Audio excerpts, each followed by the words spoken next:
I was sitting down, I was really having my, God, where are you? Where are you? We have been faithful our whole lives. We grew up as Christians. We are faithful in our church. We volunteer, we give, we do all of that. Where are you right now? I can't believe you just left me hanging here in the middle of this by myself. In 2004, because of his position as a realtor, we had an opportunity to purchase a property to help somebody else out that was losing it to foreclosure. And we did that, and we were set to make a good amount of money on that property. It ended up not being near as good as we thought it was going to be because the previous owners decided to file a lawsuit against us, and we won at every level of court that we could, all the way to the Minnesota Supreme Court. Sometimes you win the battle but lose the war. And in that situation, the real estate market started turning, and property was worth about a fourth of what it was at the peak in the market. So at that point, there was nothing we could do, and we lost the home in foreclosure. After the property went into foreclosure, we kind of felt like the worst probably was over. You know, it was kind of a relief when it finally went back to the bank. We were free of it, free of the legal. Little did we know that the market was about to shift. We went 8 months without a paycheck of any kind. No closings, no listings, nothing.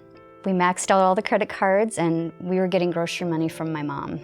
My dad had passed away in 2004 from brain cancer, and I became, pretty depressed through the whole process of everything that was going on.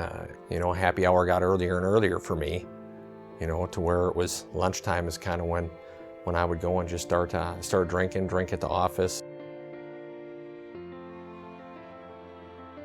Over the years that Rick and I have been married, a lot of times he would have a tendency to drink heavily when he was stressed out. Till probably about 1 o'clock in the morning, I completely ignored my kids. My kids were calling, Kate was calling, everybody was calling, wanting to know where I was at, and I wasn't gonna answer my phone. I stayed up all night waiting for him to come home, and I knew what he was doing because he would never return my phone calls or answer my phone calls if he was out drinking.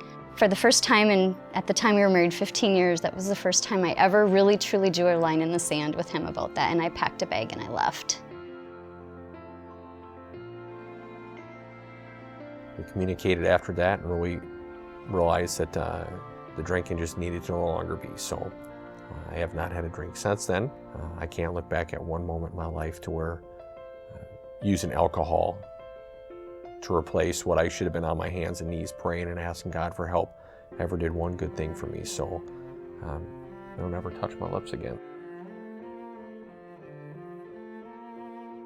And at that point, we were down the road of we needed to file a bankruptcy.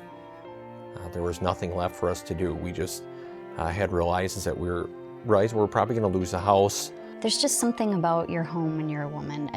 You bring your babies home there, and you raise your kids, and you have memories, and you measure how tall they are, and all of that, and just thinking, something happened in my life and I'm losing that. And it's a security issue, and shouldn't be, but it is. And I just sat down one day, I was so frustrated, I just grabbed my Bible and I plopped it down on the kitchen counter, and I basically was like, show me.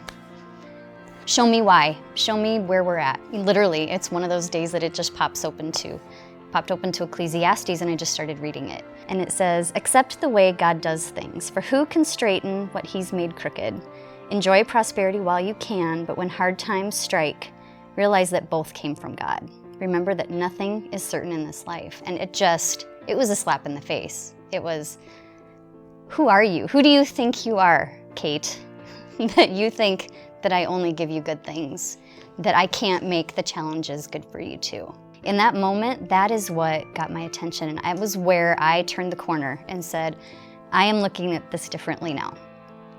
It may not be easy tomorrow. I probably will still get grocery money from my mom tomorrow, but we're gonna be okay. And God created this. He's sending us on this journey for whatever reason, who knows why, but I'm not going to assume that he's not in it. And you know what? We're not shy about what happened with our kids or with anybody around us. And I think that our kids it makes them even more secure, knowing that we're not perfect and we've been through struggles, but they know what they are and they are cautious of them, and they know the story.